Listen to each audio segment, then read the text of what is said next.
Sēžot pie stūres formulai un sēžot pie stūres parastam auto. Kas ir tās galvenās atšķirības? Īstenībā sajūgsms ir diezgan līdzīgs kā arī formulai. 3 pedāļi, formulā arī 3 pedāļi. Ātrums mēs pārslēdzam mašīnā ar kloķi. Formulā mums ir uz tādām lāpstiņām. Kas vēl? Formulā mums nav nekādi stikli, kā mašīnā ir. Mēs sēžam arī ļoti zemu, kur stūri mums ir tik tuvu un tik augstu.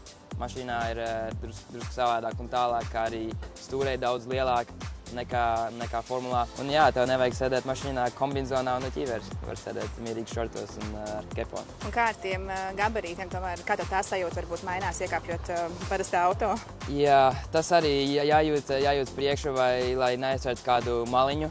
Formulā mēs redzam visus riteņus un visus fārnus, un tad tu vari mierīgi noteikt, cik tev tālu vajag braukt un kur tu vari netrāpīt, bet mašīnā ir jājūt tas, kā teikt, tā priekša, ko tu neredz, un arī apakaļgaita jāskatās spoguļos, kad, piemēram, parkojoties, kas arī ir daudz savādāk.